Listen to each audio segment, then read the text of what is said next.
Samedi 21 avril 2018, mesdames, messieurs, bonjour, voici les titres du journal. L'entrepreneuriat, une opportunité pour les jeunes béninois. Quelles sont les aptitudes professionnelles pour devenir entrepreneur? La réponse dans ce journal.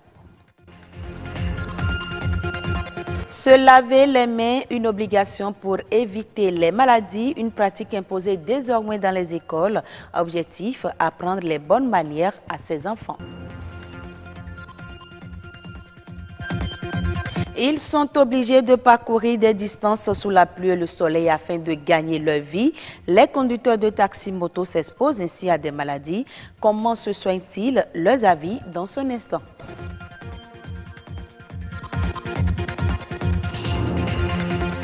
L'entrepreneuriat, un domaine de création d'emplois dans lequel plusieurs jeunes veulent de plus en plus s'investir. Mais comment s'y prendre et quelles sont les filières d'opportunités?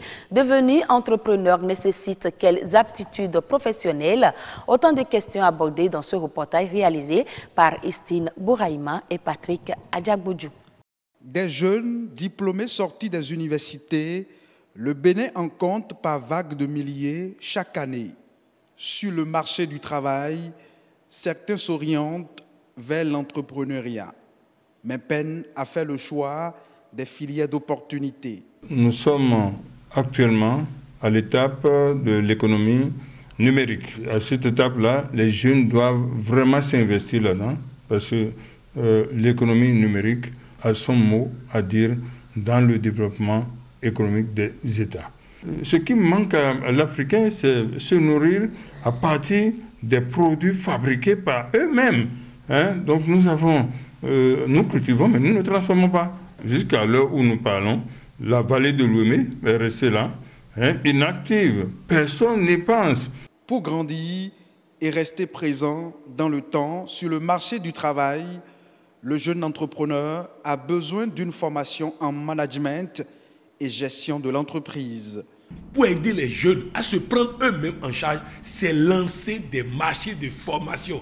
Mais pas formation en entrepreneuriat où on fait business plan. Non, c'est pas ça. Entrepreneuriat, c'est amener la personne à devenir entrepreneur dans sa façon de penser, dans sa façon de réfléchir. Et pour former les jeunes à aller dans l'entrepreneuriat, il faut des gens qui ont réussi dans l'entrepreneuriat. On ne peut pas prendre un professeur d'université qui n'a aucune entreprise pour venir former les gens à créer une entreprise. Pour ceux d'entre les jeunes qui optent pour l'entrepreneuriat, certains bénéficient d'un accompagnement financier, mais utilisent souvent ces fonds à d'autres fins. Quand même on les accompagne pour dire voilà, nous vous mettons à disposition des fonds pour le projet que vous avez monté. Il faut que ces fonds soient utilisés exclusivement pour le projet et que les rubriques qui sont inscrites au niveau du projet soient respectées à la lettre. Avoir une vision, se donner les moyens et se prendre au sérieux, des qualités parmi tant d'autres pour réussir en entreprise. Dans ce Cotonou, j'ai fait J'ai l'honneur, j'ai fait Fonds de solidarité nationale pour l'emploi, j'ai fait programme campus, j'ai fait tout ça. Mais c'est à programme campus que quelqu'un m'a insulté. Je lui ai dit les clients sont prêts, si vous me donnez le financement, les clients sont là. Et il m'a répondu, si les clients sont là, ils n'ont qu'à commander, tu prends la commande pour acheter les machines.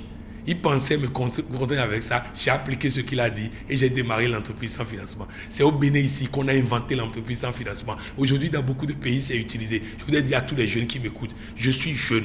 Toi aussi, tu peux réussir. Mais il faut que tu arrêtes les pertes de temps dans WhatsApp, dans des messages qui n'ont pas de sens. Non, il faut te prendre au sérieux dès maintenant. Il faut se donner les moyens de réussir. Le défi est considérable et il ne fait nul doute que les jeunes ont des capacités et une volonté pour entreprendre.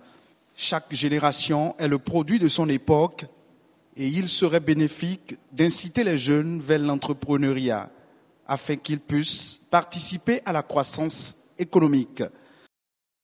Le lavage des mains, un moyen très efficace pour prévenir les infections et les maladies. Se laver les mains est aujourd'hui imposé aux apprenants dans toutes les écoles, surtout aux enfants de la maternelle et du primaire. Peggy Bagidi est allé faire le constat.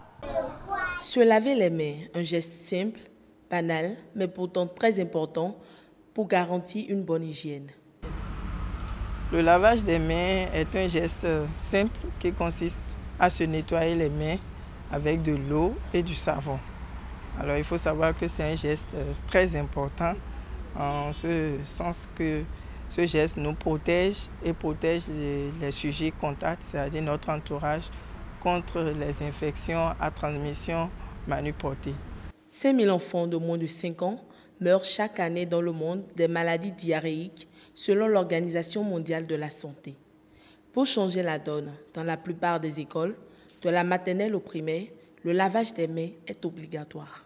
La maternelle, c'est une activité de santé qui se mène à la maternelle, qui permet aux enfants de se laver les mains pour éviter certaines maladies et pour attraper des microbes. Il faut se laver les mains, certes, mais il faut bien le faire. Pour cela, il est important de respecter plusieurs règles. Premièrement, on se rince les mains. Après, on prend le savon, on passe ça dans la paume des mains. Et après, on dépose le savon sans faire tomber le savon. On frotte correctement la paume des mains. Après le revers des mains et le second revers, on frotte après les entre-doigts, on lave le poignet et on secoue les ongles. Et après, on rince correctement ses mains. Et on secoue ses mains dans le lavabo, on garde les mains jointes pour ne pas les salir. Désormais, dans leurs habitudes, la plupart des enfants savent quand et comment se laver les mains. Je me lave les mains avant de manger. Je finis de jouer, je me lave les mains. Je me lave les mains après les toilettes. Ne pas se laver les mains peut avoir des conséquences, car plusieurs virus et bactéries peuvent rester vivants hors de l'organisme. Une personne contaminée peut donc déposer sur n'importe quel objet des mucosités. Par les mains, on s'expose à beaucoup de maladies, surtout des infections à transmission manuportée. Et le plus souvent, lorsque nous portons la main à la bouche, c'est les infections diarrhéiques, ce que nous appelons les maladies du péril hydrofécal, parce que c'est des maladies au cours desquelles nous éliminons les microbes par les selles. Donc lorsque nous mangeons, nous infectons par la bouche et nous éliminons ces microbes-là par les selles. Dans les maladies diarrhéiques, nous pouvons citer des exemples, la fièvre typhoïde, le choléra, pour ne citer que... Maintenir les mains propres, c'est maintenir sa santé saine. Il est donc important de se laver les mains avec de l'eau et du savon.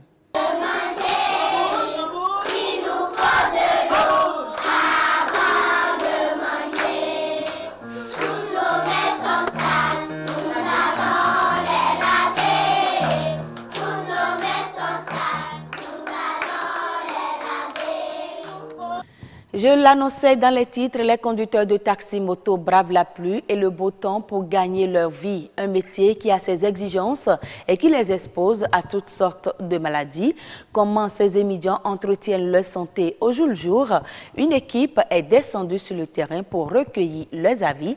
Ils sont au micro de Kemal Awissou et Bernardin Soglonou. Moi, si je me lève le matin, d'abord, j'ai le temps d'écouter ma santé. Si vous voulez, je vous donne cette remède-là.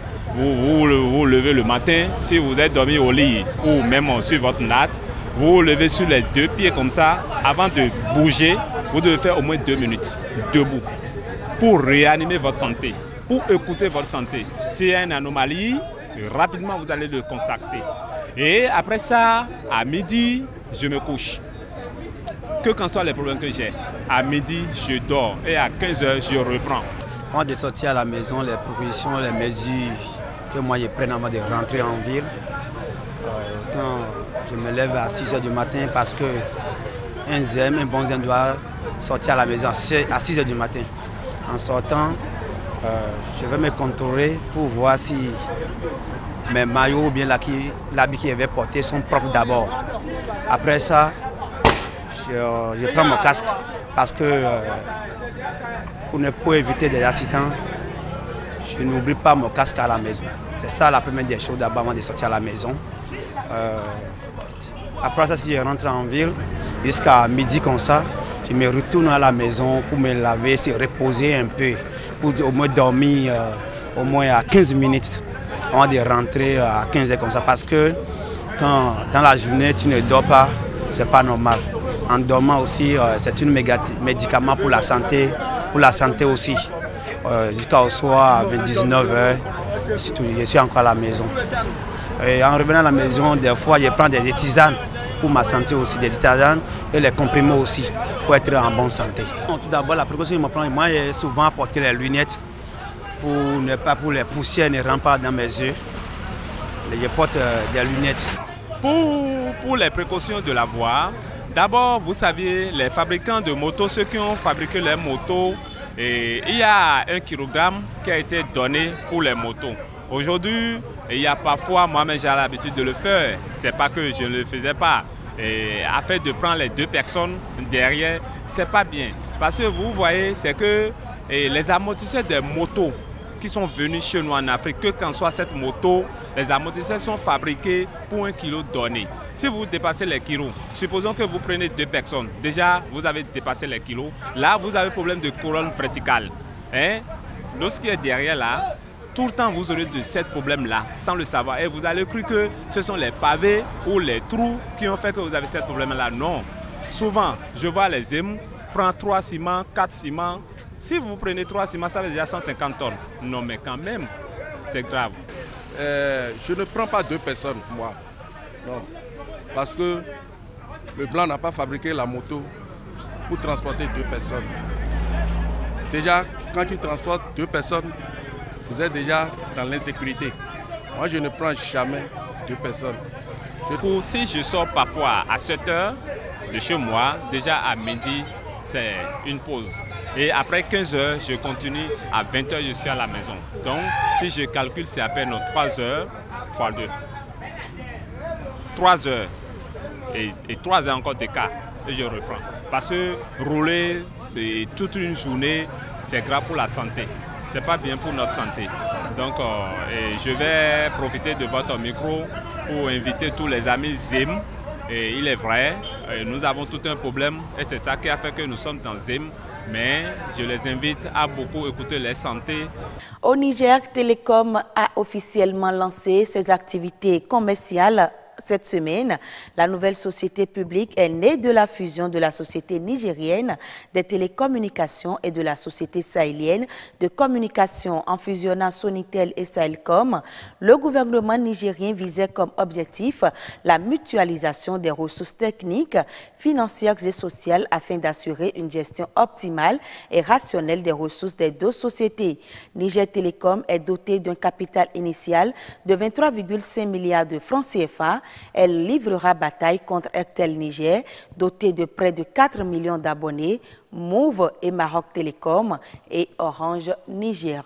De 2010 à 2015, le gouvernement sénégalais a consacré en moyenne 12,6 milliards de francs CFA à la filière arachide.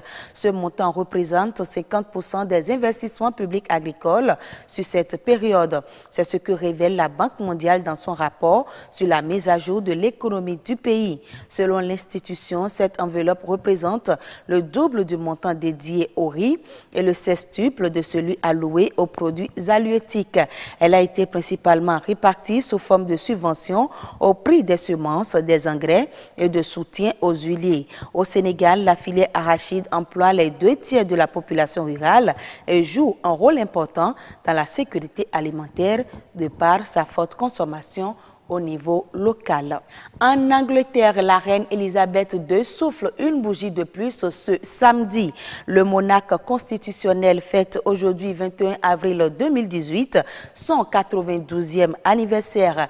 La particularité de ce royaume est que l'anniversaire se célèbre en 2 temps, l'un en avril et l'autre en juin. De quoi retourne alors cette tradition britannique vieille de 250 ans? Reportage. Cette tradition ne date pas d'hier. Tous les monarques anglais ont 2 anniversaires par an depuis 1748. L'un qui correspond à leur date d'anniversaire, l'autre qui marque l'anniversaire officiel du souverain ou de la souveraine. Le premier est en général célébré en privé. Pour marquer l'événement, on tire tout de même des coups de canon depuis Londres. Le deuxième est organisé à chaque année le 2e samedi de juin avec la parade militaire. Toute la famille royale est alors présente. Cette célébration en 2 temps avait été instaurée par le roi George II.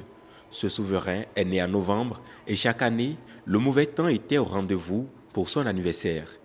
Difficile donc d'organiser des célébrations en plein air. C'est donc pour une question de météo que Georges II a décidé de créer l'anniversaire officiel du monarque le deuxième samedi de juin, date de la parade militaire du printemps. Élisabeth II, née le 21 avril 1926 à Londres, est le monarque constitutionnel du Royaume-Uni de Grande-Bretagne. Lorsque son père, George VI, accède au trône en 1936 à la suite de l'abdication de son frère Édouard VIII, Élisabeth devient l'héritière présomptive de la couronne britannique. Le 20 novembre 1947, elle épouse Philippe avec qui elle aura 4 enfants. Son couronnement, le 2 juin 1953, est le premier à être retransmis à la télévision. À son accession au trône britannique, le 6 février 1952, Élisabeth II devient la reine de 7 États indépendants du Commonwealth. Depuis le 9 septembre 2015, elle est le souverain britannique ayant régné le plus longtemps, dépassant la durée du règne de son arrière-grand-mère, la reine Victoria. Le 13 octobre 2016, à la suite du décès du roi de Thaïlande, Rama IX, elle devient le souverain régnant le plus longtemps et le plus âgé actuellement en fonction. Ce sera tout pour ce journal. Je vous retrouve à 19h45 pour une autre édition du journal.